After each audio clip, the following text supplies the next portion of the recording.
Racheter sa liberté, ça, c'est un objectif puissant. Mais attention, avant même de penser à investir, il y a une étape, mais alors une étape cruciale, c'est la fondation.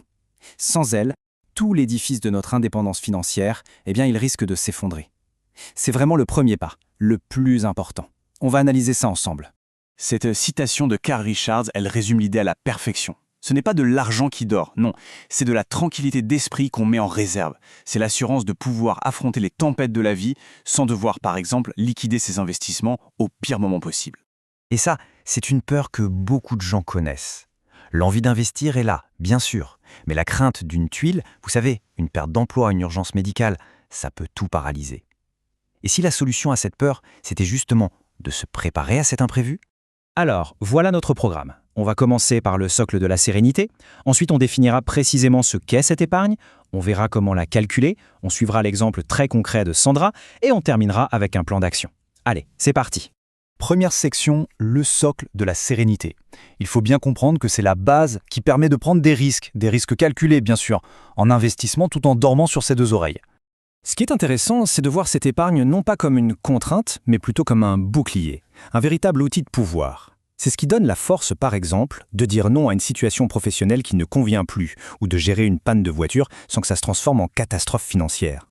Bon, alors cette fameuse épargne de sécurité, qu'est-ce que c'est exactement? On va la définir clairement pour être sûr de ne pas la confondre avec autre chose.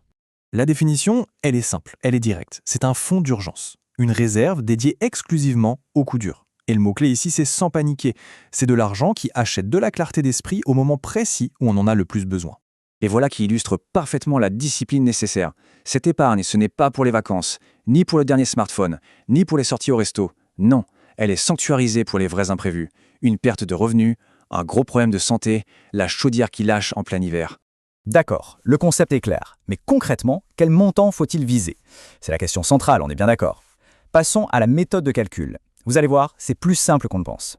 La règle de base, celle qui est largement reconnue par les experts, c'est de mettre de côté l'équivalent de 3 à 6 mois de dépenses. Attention, je dis bien de dépenses courantes, pas de revenus. C'est le montant qui est nécessaire pour maintenir son niveau de vie, le temps de se retourner après un coup dur. Pour que tout ça soit un peu moins abstrait, on va prendre l'exemple de Sandra. En suivant son parcours, ça va permettre de rendre ce calcul très concret et bien plus accessible. Alors voici Sandra. La toute première étape, la base de tout, elle a analysé ses dépenses. Elle a vraiment épluché ses relevés de compte pour avoir une vision ultra précise de tout ce qui sort chaque mois. Et après calcul, voilà son objectif, 9 600 €.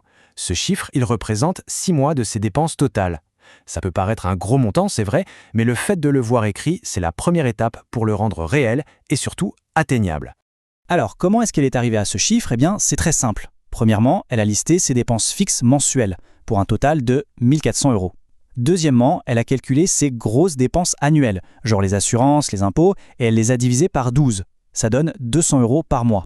Son coût de la vie mensuel est donc de 1 600 €. On multiplie ça par 6 mois et on obtient bien les 9 600 €.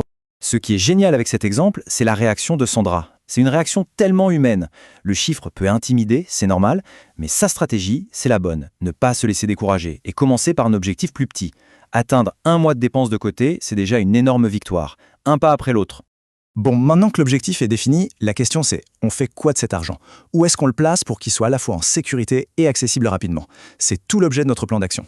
Ce tableau donne quelques bons repères. L'idée, c'est de trouver un support à faible risque comme une assurance vie, majoritairement en fonds euros, qui offre une bonne liquidité. L'argent doit être disponible en quelques jours en cas de besoin. Évidemment, il faut garder à l'esprit que ce sont des indications générales pour donner une direction. Chaque produit financier a ses spécificités et il reste essentiel de faire ses propres recherches approfondies avant toute décision. En résumé, s'il y a quelques points cruciaux à retenir, ce sont ceux-là. L'objectif, la sérénité face aux imprévus. La cible, 3 à 6 mois de dépenses. La règle d'or, on n'y touche qu'en cas de vraie urgence. C'est un matelas de sécurité. Il est sacré. Pas touche. Voilà, ce socle, c'est la toute première marche, vraiment la plus importante, vers la liberté financière. Alors la question de fin, c'est celle-ci. Quelle hauteur donner à cette première marche à construire? Si ce contenu a donné l'envie d'avancer, n'hésitez pas à laisser un j'aime et à vous abonner pour découvrir toute la suite du plan d'action pour racheter sa liberté. Et puis, mettez le mot liberté en commentaire si l'aventure commence aujourd'hui.